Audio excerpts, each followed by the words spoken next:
two of every kind of unclean animal, a male and its mate. You may ask me, why 7 of the clean and why 2 of the unclean? Please remember, God wanted these clean animals to be more in number because of what?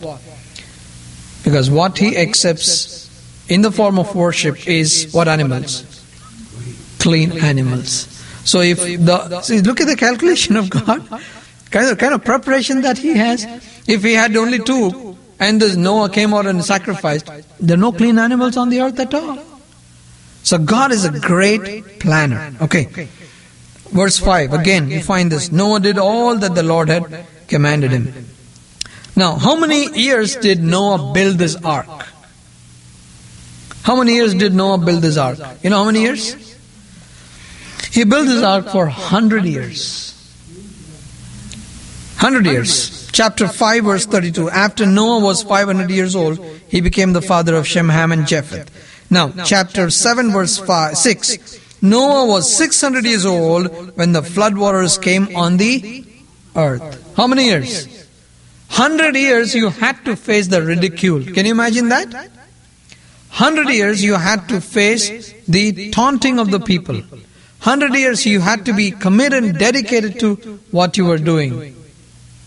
That also talks about a great amount of patience that Noah had. Okay, what happened?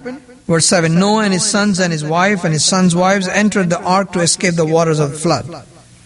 And all these clean animals and unclean animals also entered. Verse 10, and after the 7 days the flood waters came on the earth. Okay, please remember one thing. After they entered and all these animals entered the ark. And see, when you think about that ark, that's not a small one. There is somebody who has designed this ark with the same dimensions that God gave to Noah in England. And for the Olympics, I think they're getting ready to get this ship to float on River Thames, if I'm not wrong. Okay? Now, all these creatures have entered this 3-deck ship. Alright? After they entered the ship, the ark, the floodwaters came when? After 7 days. Are you getting that? What is floodwaters? Judgment. Right? God said, I will wipe them off, and therefore the floodwaters came after 7 days. Please remember one thing. That the door was open for 7 days, even after Noah and his family entered the ark. Yes. And you find verse 16, then the Lord shut him in. The Lord shut the door. But when did He shut the door? When the floodwaters came. But before the floodwaters came, Noah and his family and all the animals went inside. So from the time they went inside and the waters came, how many days passed by? 7 days. So what does it mean? The people had a chance for 7 days to change their mind. Get it? What is the meaning of changing your mind? Repent. So they had a chance to go back, but they did not. Alright, what happened? The waters came.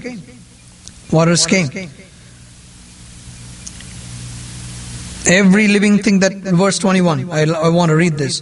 Verse 21, every living thing that moved on the earth perished. Birds, livestock, wild animals, all the creatures that swarm over the earth and all the mankind. Everything on dry land that had the breath of life in its nostrils died. Every living thing on the face of the earth was wiped out.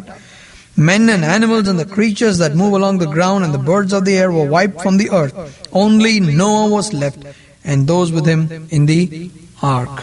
Why do you think he survived? Because he was found righteous in the sight of God. The certificate that he got from God was chapter 7 verse 1. Go into the ark, you and your whole family, because I have found you righteous in this generation. So in the whole world, can you imagine how many righteous people were there? There's only one. Only one man who survived the test. And that was Noah. What does it tell you? Did the God change? No. Same God. Now look at today's world. The lifestyle of Noah's time, the lifestyle of Noah's time has a mention in the New Testament. You remember that? When the disciples asked Jesus Christ, when are these things going to happen? What did he say? Just like the days of Noah will be the days of the present. Today, you and I need to think about this. Do you find a lot of construction happening everywhere? Right? We have a Devon Tower being built. You know, what is the construction symbolic of?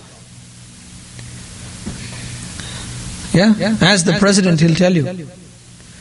What? Creating jobs. Construction is doing what? When they're laying this road on I-40 here, between Council and Morgan, how many people are employed there? Right? You find this construction happening in many places.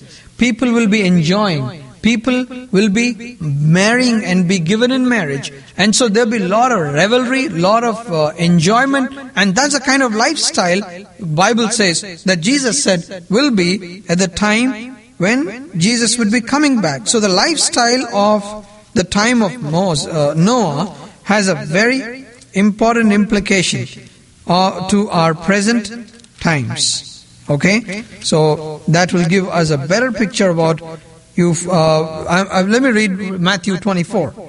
Matthew 24 and 37. As it was in the days of Noah, so will it be at the coming of the Son of Man. For in the days before the flood, people were eating and drinking, marrying and giving in marriage, up to that day Noah entered the ark. They knew nothing about what would happen until the flood came and took them all away. Did you get it? This is Matthew 24, 37, 38. Matthew 24. Matthew 24 and 25 is the Olivet Discourse, where Jesus Christ talked about His second coming. Okay? When the disciples asked them, when will this happen and what will be the sign of you coming at the end of the age? Jesus starts talking.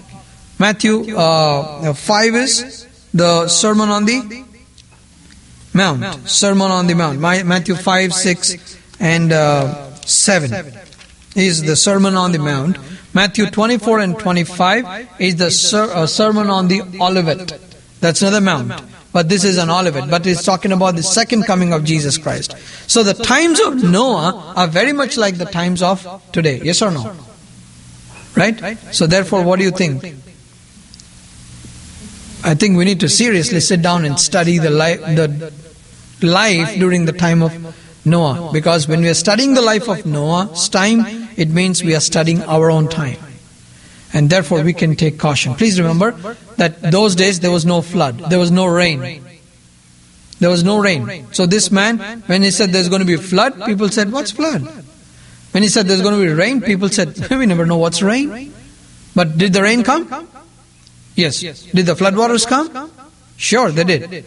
So what we need to understand is that, as Jesus said, heaven and earth will pass away, but my words will never pass away. They will be certainly fulfilled. Okay? So this is what happened. This is what happened. So all the mankind is wiped out. All the mankind is wiped out. Only Noah and his family in the ark were saved. Now in the ark I said there are three decks: Father, Son and the Holy Spirit. So the ark is what? Ark had how many doors? One. Right? So what does it tell you? Jesus said, I am the way, the truth and the life. Ark was the people inside the ark, or the animals inside the ark, were the only ones who survived the great disaster. What does it tell you? That God, Jesus Christ, right? Jesus Christ is the only way to survive, to live eternally. And that is in heaven. So therefore, we understand beautiful lessons that you get from the story of Noah here. Okay, chapter 8. In chapter 8, you find the flood subsiding. Okay, there are wonderful calculations that you find there. So, verse 5, the waters continued to recede until the 10th month, and on the first day of the 10th month, the tops of the mountains became visible. What did he do? Verse 6, after 40 days, he wanted to see if, they're not here forever, right? They're not there in the ark forever, but they have to come out of the ark. The ark was only a protection, a bubble for them from this big disaster. Okay, now, he sends a what? A raven. He sends a raven. Now what do you think, what happened to the raven? Did he come back? Yeah? It kept flying back and forth until the water had dried up from the earth. What does it mean? The raven did not come back. Right? Why do you think it did not come back? Raven will eat what? Flesh. Carcasses. Okay? Therefore it did not come back. Okay, then what did he do? Then he sent out what? A dove. What did the dove do?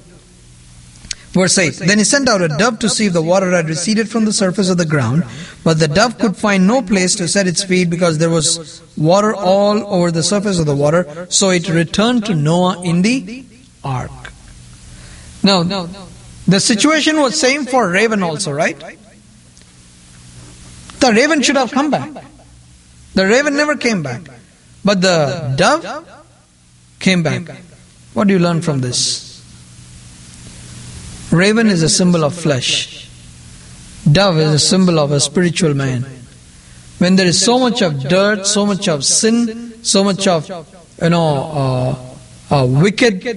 wicked things all out in the world, what will the raven? What will the person who has the raven's nature do? Go and enjoy. But a dove would not mix up there. It came back into the ark.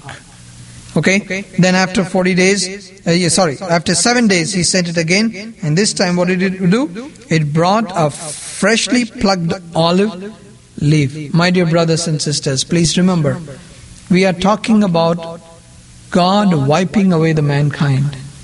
The water has receded, but the olive leaf has survived. Olive symbolizes peace. Did you get it? So even after the judgment, God said what? Hey, there is hope for you guys. So the dove brought what?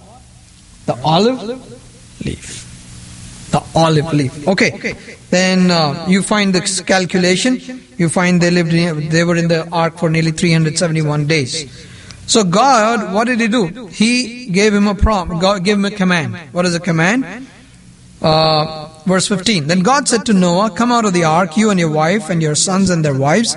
Bring out every kind of living creature that is with you, the birds, the animals, and all the creatures that move along the ground, so they can multiply on the earth and be fruitful and increase in number upon it. Okay? So don't you think this is the exact purpose with which God spoke to Adam? This was the same idea that God had for Adam. What is that? You need to go and multiply. All right. Now the water receded.